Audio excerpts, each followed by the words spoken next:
noite, queridos companheiros do Centro Espírita Regeneração de São Gonçalo. Estamos iniciando a nossa reunião desta segunda-feira, pedindo as bênçãos de Deus, de Jesus e dos bons espíritos, na certeza de que eles estarão conosco, nos inspirando, nos ajudando no aprendizado desta noite. Porque estudar a biografia de Bezerra de Menezes. Bezerra de Menezes é o mentor espiritual do Centro Espírita Regeneração. Mas não só da nossa casa, também empresta seu nome e o seu trabalho a outras casas espíritas e espiritualistas, a ruas com seu nome, hospitais espíritas com seu nome. Mas nós formos perguntar, a maioria das pessoas aqui, com certeza, só se lembra que Bezerra de Menezes foi um médico homeopata e que tinha um coração generoso, nobre, muito bom. Isso é muito pouco para nós sabermos a respeito desse espírito, que fez muito em prol do espiritismo no Brasil. Bezerra de Menezes tem 3 títulos. 13º apóstolo, médico dos pobres, Kardec brasileiro. O que esse espírito fez ao longo das suas existências para receber esses títulos nobres? Então, a biografia dele é vasta. Mas nós fizemos as pesquisas nestes livros. O que importa não são as datas, eu não vou mencionar muitas datas. Ninguém dá importância hoje a datas passadas. O que vai nos importar é a conduta, a grandeza moral que este espírito, que hoje nós conhecemos com o nome de Bezerra de Menezes, demonstrou ao longo da sua vida, das suas vidas. Porque, em todos os aspectos, se portou como um fiel instrumento do Cristo. E não importa qual foi a trajetória, o seu caminho era único, o de verdadeiro cristão. Vamos começar, então, pelas anteriores reencarnações deste espírito. Leon Tolstói, que foi, quando encarnado, contemporâneo de Bezerra, um escritor russo famoso, em espírito, aproveitando-se da mediunidade da médium Ivone Pereira, relatou que Zaqueu foi uma das suas encarnações passadas. Nós aqui do Centro Espírita Regeneração conhecemos essa história porque estudamos o Novo Testamento. Mas, para aqueles que não se recordam dela, ou para aqueles que não estudaram o Novo Testamento, Zaqueu era chefe dos publicanos, os coletores de impostos. Era rico, morava num palacete, cheio de luxo, de obras de arte. Mas Amélia Rodrigues nos fala que o seu coração era vazio. Ele não tinha amigos e desejava amar e ser amado. Ouviu falar de Jesus e para ele parecia impossível que alguém pudesse amar daquele jeito. Quando soube que Jesus iria atravessar Jericó a pé com a sua comitiva, correu para vê-lo. Mas era baixinho e a multidão se aglomerava, todos queriam ver Jesus. Por isso ele subiu numa figueira e aguardou. Mateus, que era um publicano, conhecia Zaqueu. E quando o viu sobre a árvore, mostrou-o a Jesus. Jesus ergue os olhos. E no instante em que o seu olhar cruza com o de Zaqueu, imediatamente na sua consciência, vida de publicano lhe passa. E ele só desperta quando ouve aquela voz terna e doce de Jesus. Zaqueu, desce depressa, pois me convém ficar hoje em tua casa. À noite, em sua casa, reunida com sua família, a comitiva de Jesus, Amélia Rodrigues nos diz que as palavras que ele falou a Jesus lhe abriram as portas do reino dos céus. Senhor, eis que a metade dos meus bens dou aos pobres, e se defraudei alguém em algo, restituo 4 vezes. O Novo Testamento não traz mais nada a respeito da vida deste chefe dos publicanos, mas Tolstói nos conta. Agora, no livro que ele mesmo ditou à médium Ivone Pereira, Ressurreição e Vida, as palavras deste homem no mundo espiritual. Eu não o abandonei jamais, depois que passou por Jericó. Segui-o. E o pouco que viveu depois disso, teve-me em suas pegadas, para ouvi-lo e admirá-lo. Zaqueu distribuiu seus bens aos filhos, deixou o seu cargo, dirigiu-se a Jerusalém e lá, depois da morte de Jesus, ajudou Simão Pedro na casa do caminho. Mais tarde, como todos sabem, pelo livro Atos dos Apóstolos, lançando a sorte, a moeda caiu a favor de Zaqueu. E ele, agora, discípulo de Jesus, com o nome trocado para Matias, teve o título de 13º apóstolo. É por isso que Bezerra de Menezes tem o título de 13º apóstolo. Vamos seguir adiante. Agora, Emmanuel. No livro Ave Cristo, vem nos narrar que no século III havia uma reunião no plano espiritual. Esse espírito, que havia sido Matias, não precisava reencarnar naquele momento em que a perseguição aos cristãos era cruel. Mas o seu filho Tassiano, averso a qualquer dos ensinamentos de Jesus, desceu às trevas. E lá chefiou uma legião de inimigos da luz. Um pai não tem o seu coração assossegado e pediu permissão para reencarnar e auxiliar o caminho, a trajetória evolutiva de Tassiano. E aí, reencarna, então, em Roma, como Quinto Varro, que recebe Tassiano como um filho, mas, por traição da esposa, quando Tassiano tinha apenas 1 ano, Quinto Varro é obrigado a deixar Roma e abandonar a sua família.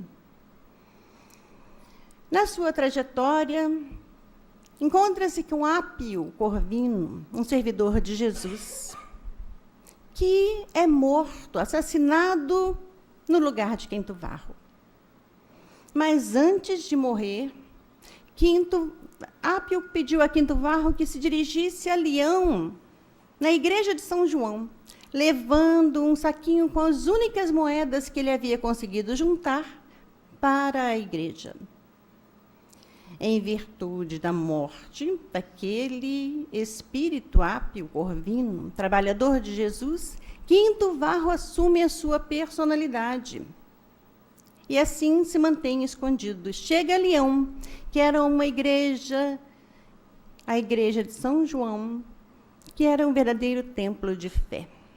Uma escola do Evangelho de Jesus que recolhia cristãos foragidos da crueldade dos romanos. Mulheres viúvas, filhos órfãos, desamparados, enfermos de toda sorte. E lá, Quinto Varro, que já havia declarado a sua história verdadeira, troca seu nome, então, para Irmão Corvino. Permanece na igreja de São João por 20 anos, trabalhando com órfãos, crianças órfãos e enfermos. E Emmanuel vem nos dizer que neste local ele conseguiu elevar a sua humildade a um padrão que nós não conseguiríamos conhecer. Mais tarde, a igreja é invadida. E Quinto Varro morre, é assassinado. Mas não fica feliz. E retorna no nome de Quinto Celso, nessa personalidade de um garotinho órfão, que Tassiano adota. Agora Tassiano já é um jovem senhor. Adota Quinto Celso e passa a amar verdadeiramente aquele menino a quem ele não conhecia. E Quinto Celso, apesar de ser um jovem garoto, fala das verdades do Cristo, de seus ensinamentos, como se fosse um adulto, porque as conhece muito bem. O seu coração vai amolecendo. Tassiano, com o passar do tempo, fica cego e pobre. A sua família o rejeita. E Quinto Celso é quem cuida do pai. Outra casa cristã de benefícios acolhem os dois. Mas também é destruída pelos romanos. E são recolhidos todos os cristãos, aprisionados para serem mortos no martírio. Enquanto estão presos, aguardando o destino, Tassiano fica refletindo a respeito da sua vida. Porque ele, que nunca aceitou o Cristo, viveu toda a sua vida ao lado de cristãos, aqueles a quem ele repelia. Porque estava ali, naquele momento, prestes a morrer, próximo, rodeado de cristãos. E aí abrem-se os portões e são lançados à arena. Neste momento, os romanos separam pai e filho. Quinto Celso é preso ao poste. E Tassiano fica no chão. E aí, desesperado, ele grita ao filho: finalmente, Jesus me tocou. Finalmente eu pude sentir o poder do Cristo em mim. E Quinto Celso, que já estava começando a sentir o sofrimento das chamas, consegue abafar o seu próprio sofrimento e começa a agradecer a Deus e a orar o Pai Nosso, mas não consegue terminar. Quem termina a oração é seu pai Tassiano, que assim que termina, tomba vencido pelo ataque das feras. Mais uma vez, este espírito deu a sua vida em nome do Cristo. Essas casas cristãs de assistência, que ao longo de suas existências contou com o apoio, o trabalho e a dedicação deste espírito, foram várias. Todas, na verdade, recolhiam os cristãos e lhes davam o auxílio necessário, material, assistencial, cuidavam de suas enfermidades, evangelizavam, alfabetizavam. A primeira em que esse espírito trabalhou foi, então, em Jerusalém, na Casa do Caminho. Depois, quando Paulo de Tarso precisou deixar a igreja aprisionado, Pedro pediu que Matias se transferisse para Cesareia, e para lá ele foi cuidar da igreja de Cesareia. Mas Cesareia se tornou, com o tempo, uma colônia romana. E aí, por ordem e orientação do próprio Cristo, ele se dirigiu à Etiópia, para também ali iniciar uma obra cristã. Nessas 3 casas cristãs, ele operou como Matias. Depois, como acabamos de relatar, na igreja de São João, como Quinto Varro. Mais tarde,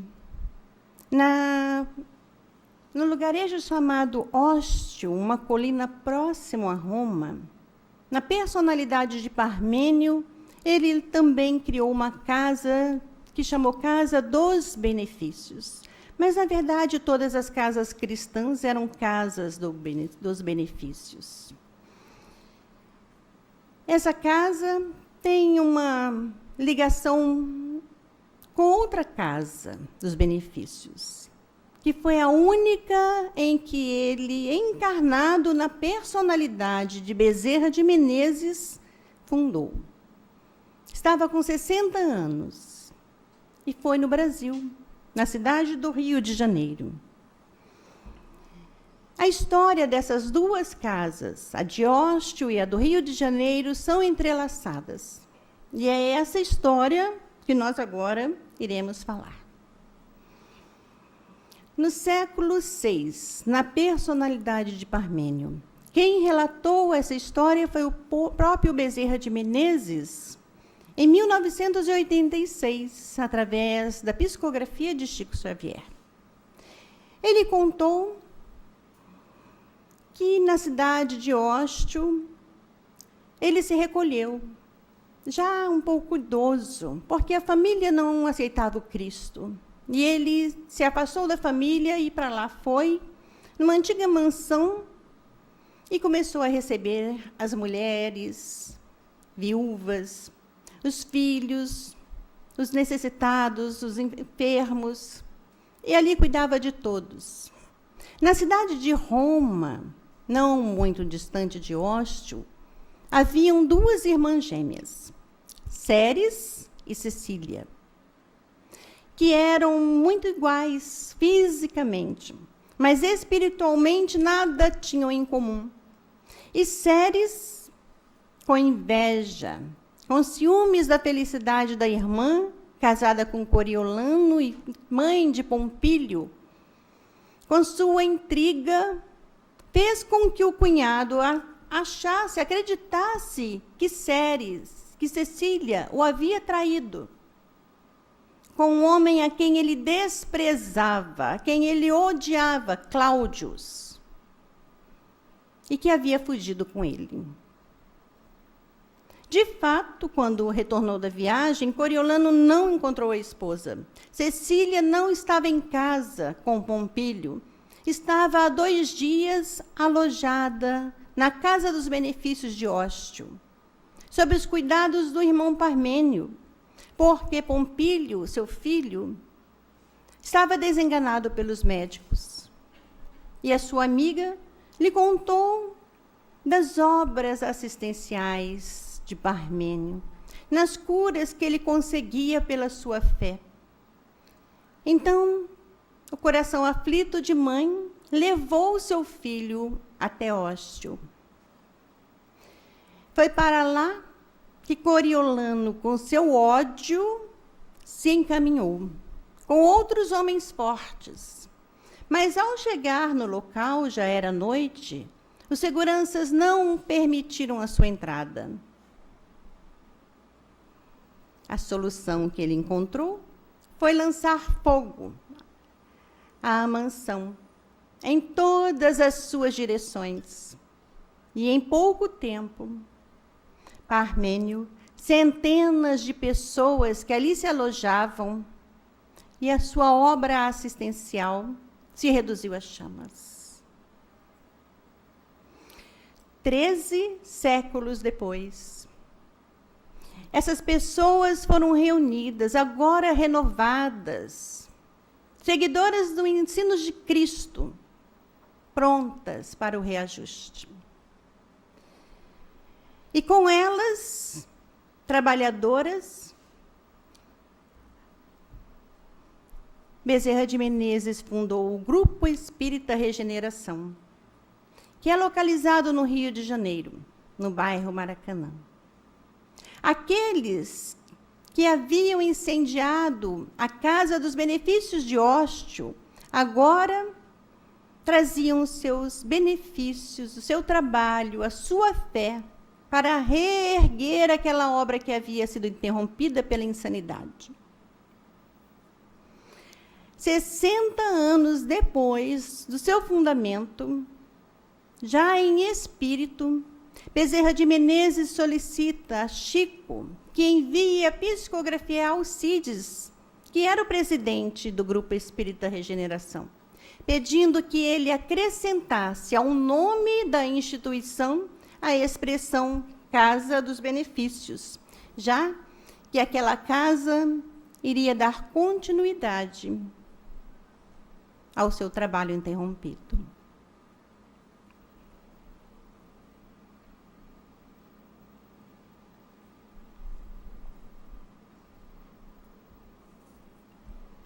Vamos dar um salto na história, porque estamos falando das reencarnações que nos foram reveladas.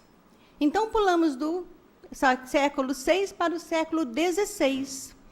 Agora, o ambiente da França, 1572, onde, numa mansão afastada da França, afastada de Paris, o conde Carlos Felipe Berthencourt de La Chapelle vivia com a sua família, que não era pequena. 6 filhos, alguns casados, e a menina mais nova, Ruth. Essa família já havia sido abastada, mas hoje vivia das colheitas, e a colheita era muito farta. Muito farta porque eles distribuíam a sua colheita com todos que não tinham o que comer. E parecia que quanto mais distribuía, mais a colheita era farta. O pai, conde Carlos Felipe I, e seu filho, conde Felipe II, que, na verdade, foi quem relatou a história, Charles, que vivia nessa época, na pele de conde Felipe, do filho do conde Felipe I, eram médicos e saíam da mansão com frequência, em direção aos lugarejos pobres ao lado do rio Reno. Iam buscar enfermos para auxiliar. Enfermos do corpo, enfermos da alma. Para as doenças do corpo, ofereciam a medicina da terra. E para os males do espírito, eles ofereciam o evangelho. Evangelizavam os camponeses, cuidavam de suas famílias e eram amados e respeitados por todos. Em casa, era normal o conde e seus filhos ajudarem os servos nas oficinas, nos apriscos, cuidando das ovelhas. Aqueles servos domésticos sentavam-se à mesa nas refeições com a família, para as preces diárias. E diariamente também eles estudavam o Sermão do Monte, porque queriam aprofundar naquelas palavras de Jesus, conhecer mais profundamente aqueles ensinamentos do Cristo. Mas viviam em um país católico apostólico romano, liderado pela rainha Caterine de Médicis, que começou a perseguição aos huguenotes, que eram os protestantes. A família Berthencourt recebeu do cavaleiro da fé, do capitão da fé, uma carta, dizendo que eles estavam difundindo a reforma protestante.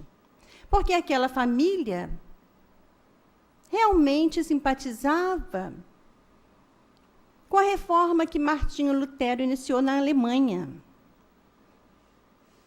Mas não eram filiados a ela. O que realmente tocava nos seus corações era o cristianismo puro, o bem que se podia fazer. Capitão da Fé exigiu a saída daquela família da França. Ou, se caso não quisessem sair, que pelo menos abandonassem a reforma protestante e se convertessem, se batizassem ao cristianismo, ao catolicismo.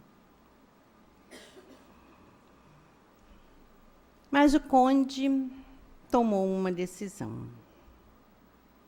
Se correr o nosso sangue, que seja pelo amor do Cristo de Deus e em defesa do seu evangelho. A família toda concordou. Mas eles precisavam saber se a decisão que tomaram estava de acordo com a que o alto desejava que eles fizessem. Por isso, abriram o evangelho, consultando o parecer de Jesus, e nenhuma dúvida restou. Porque as palavras, aquele que quiser salvar a si mesmo, perder-se-á. E aquele que se perder por amor de mim e do meu evangelho, este se salvará. Não havia dúvidas. Mais uma vez era necessário dar o testemunho de fé às verdades cristãs. Somente a menina Ruth Catarina foi enviada para longe. Ruth é Ivone Pereira. Nessa encarnação, Ruth foi filha de Bezerra de Menezes, na pele do conde Carlos Felipe. Não demorou muito e aconteceu a noite de São Bartolomeu, onde centenas e centenas de protestantes foram mortos. E 2 dias depois, o capitão da Fé chega à mansão da família Bretencourt. E eles estavam reunidos neste, que era um domingo, para o culto naquela que era uma igreja dentro de uma casa, uma igreja doméstica. Ali se reunia a família, os colonos, os servos e os proprietários de algumas terras ao redor.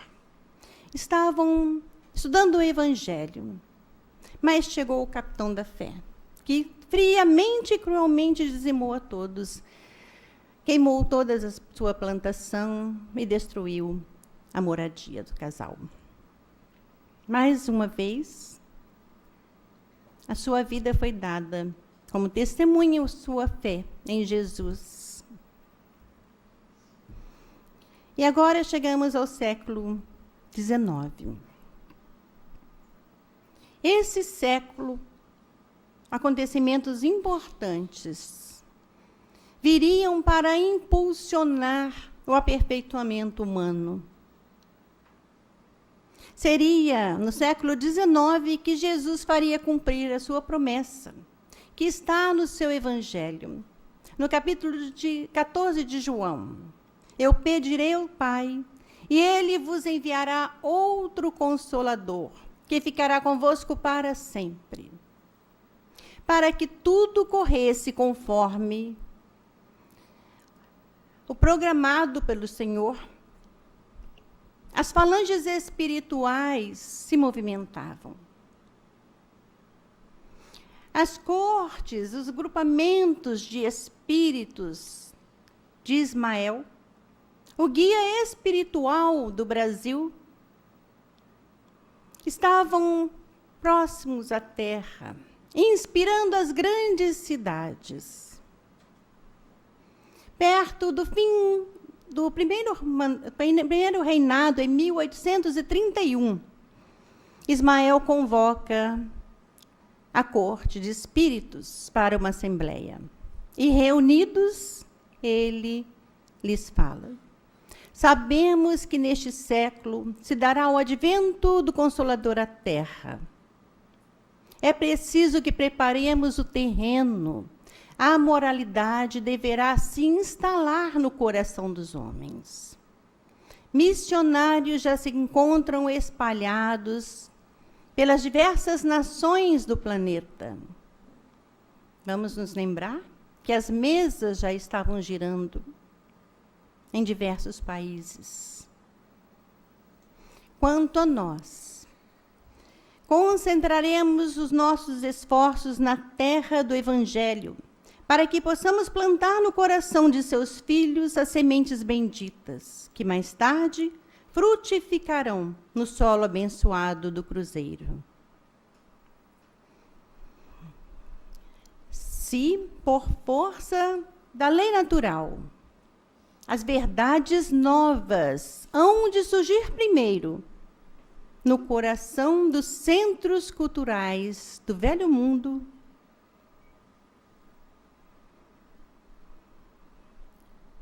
é na pátria do Evangelho que lhe vamos dar vida.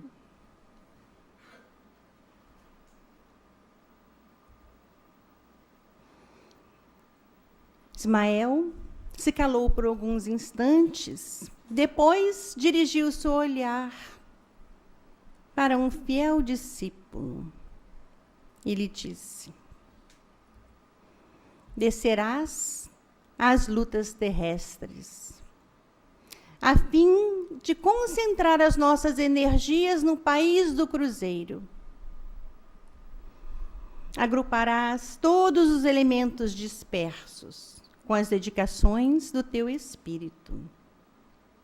Falaremos depois, na semana que vem, a respeito dos elementos dispersos. Ele o faria com a dedicação do seu próprio espírito, com o seu próprio esforço, a fim de que possamos criar o nosso núcleo de atividades espirituais dentro dos elevados propósitos de reforma e regeneração. Também falaremos a respeito do núcleo de atividades espirituais. Não preciso encarecer aos teus olhos a delicadeza desta missão, mas com a plena observação do código de Jesus, que é o Evangelho, é a lei de amor. Este é o código de Jesus.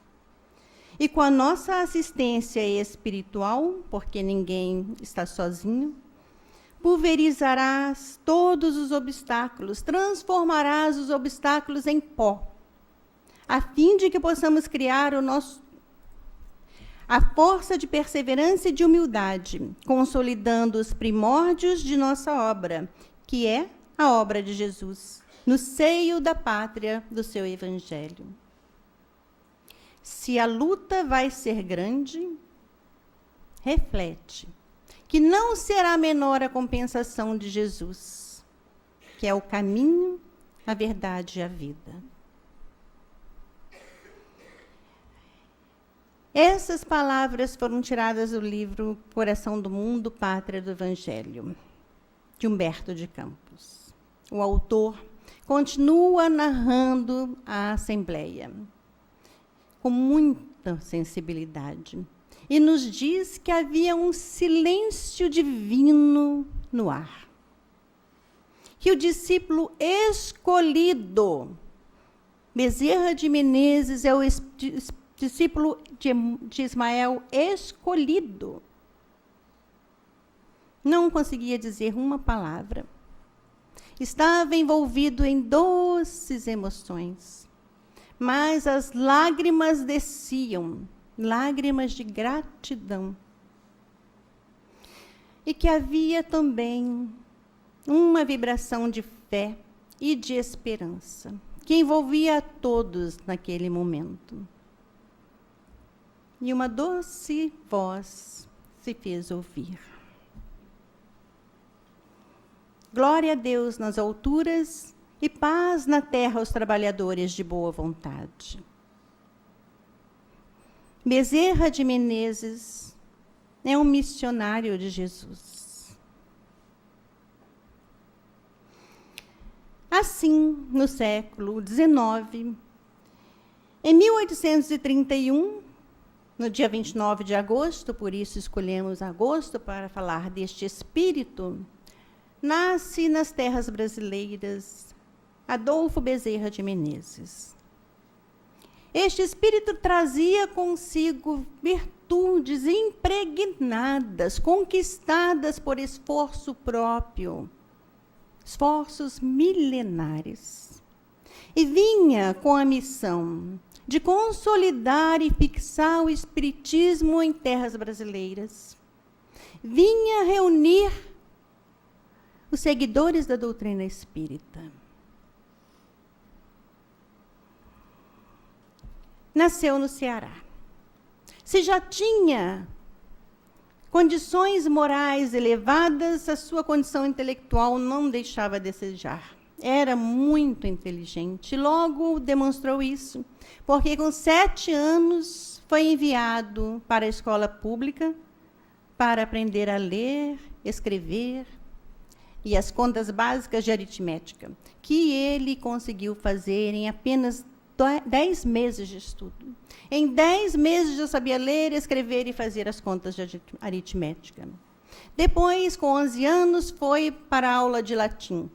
E em 2 anos, esse espírito dominou a língua tão bem que já substituía o professor quando era necessário. Com 20 anos, ele terminou o que nós aqui conhecemos como 2º grau. Iria para a faculdade, mas chamou seu pai. Não queria ele seguir os passos dos irmãos, não queria ser advogado, queria ser médico. Senhor Antônio não colocou nenhum obstáculo. Se o filho deseja ser médico, siga o seu caminho. Mas havia um obstáculo que era real. Naquela região, no norte do país, não existia faculdade de medicina. Era preciso que o jovem Adolfo viesse para o Rio de Janeiro. Mas a família não tinha dinheiro, recursos nenhum para isso.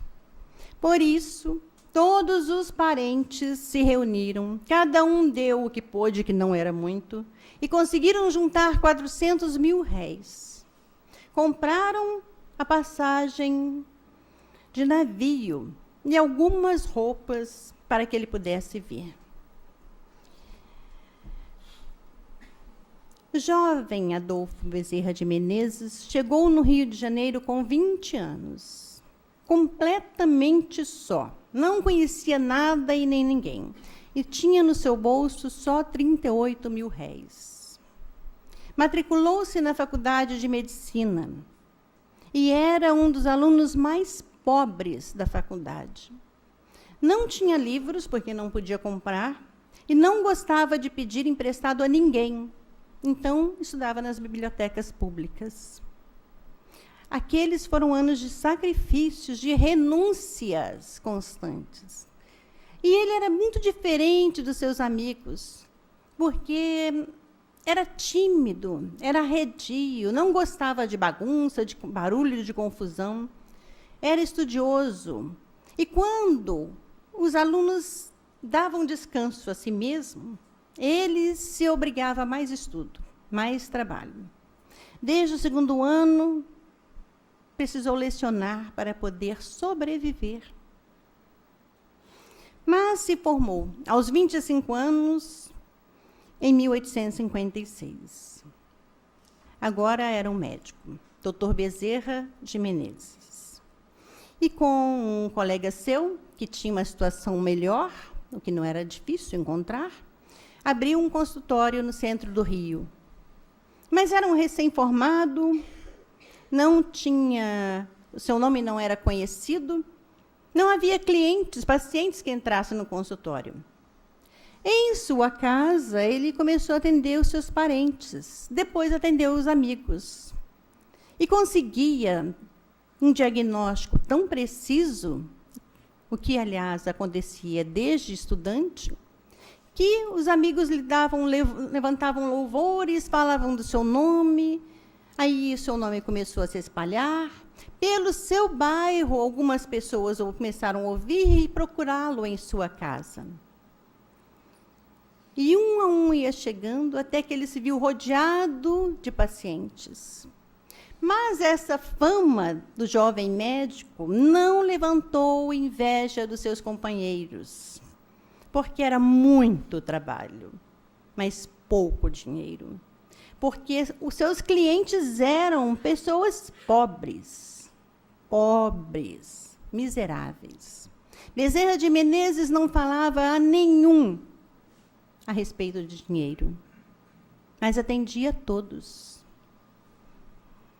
Foi quando o doutor Feliciano, um ex-professor da faculdade, que conhecia os seus atributos, as suas qualidades de médico, o chamou para trabalhar. Doutor Feliciano era chefe do Corpo de Saúde do Exército.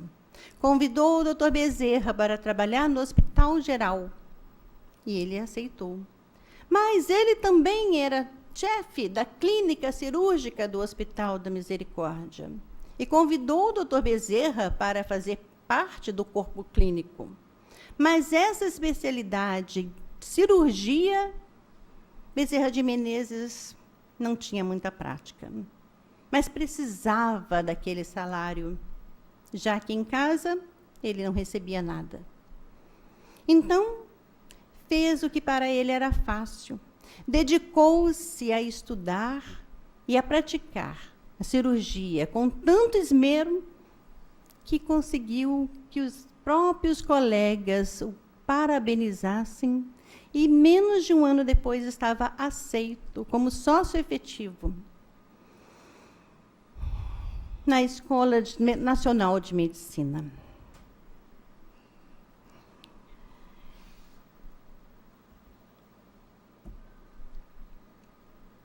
Mesmo assim, com todo o renome, não deixou de atender os pobres que lhe procuravam. Mas agora, o consultório do centro da cidade tinha muitos clientes. Estes pagavam, e pagavam bem.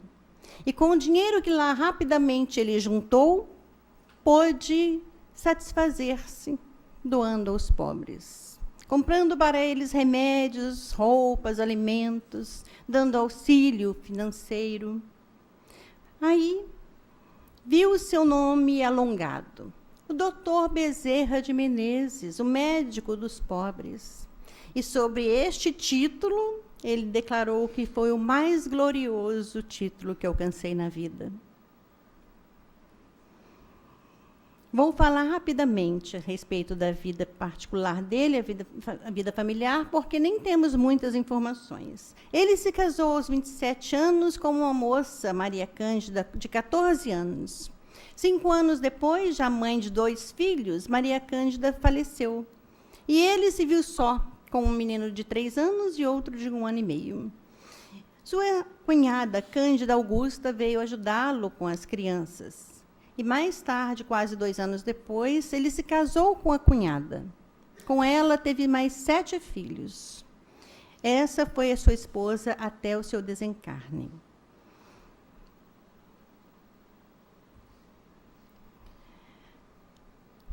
Muitos de nós não sabem que Bezerra de Menezes teve participação na política, mas não foi pouca a sua participação. E ele era um homem tão honrado que era exatamente esse reconhecimento que o levou à política. E nela ele permaneceu por 30 anos, assumindo vários cargos, como vereador, como presidente interino da Câmara Municipal, como presidente da Câmara Municipal, que hoje seria para nós um prefeito, deputado provincial pelo Rio de Janeiro, deputado estadual, deputado-geral pelo Rio de Janeiro, deputado federal, líder do Partido Liberal. Depois de 30 anos na política, que ele definiu como a ciência de criar o bem de todos, aqueles que o injuriaram, caluniaram, dizendo que ele estava aproveitando-se da sua situação de médico para entrar na política, perceberam que ele era uma pessoa tão séria, incorruptível, que também passaram a admirá-lo. Mas Bezerra de Menezes, que podia ter assumido cargos ainda mais expressivos, não conseguiu permanecer na política porque o seu íntimo não coadunava com aquele ambiente. Na verdade, quando deixou a política Bezerra saiu com tédio e com repugnância, dizendo que era ali o local onde ele conseguiu perceber a extensão das sombras humanas. Como se não bastasse, ele escreveu um tratado para que auxiliasse o governo a abolir os escravos, sem sofrer muito pela liberação daquela mão de obra. Também poucos de nós, com certeza, sabem que Bezerra de Menezes era um abolicionista. Estamos, então, chegando ao fim, por hoje. Semana que vem, iremos continuar o estudo da biografia, que, como vocês estão vendo, é extensa. E termino com a frase deste que foi um cristão sincero, que, como vimos até aqui, em todas as suas existências, deu a sua vida em nome e em testemunho ao seu amor ao Cristo, que foi o discípulo escolhido por Ismael para representá-lo aqui em terras brasileiras. Ele define assim: sem Jesus, uma flor tem 1000 espinhos, mas com Jesus, um espinho tem 1000 flores. Os espinhos que ele vivenciou, para ele, tinham 1000 flores.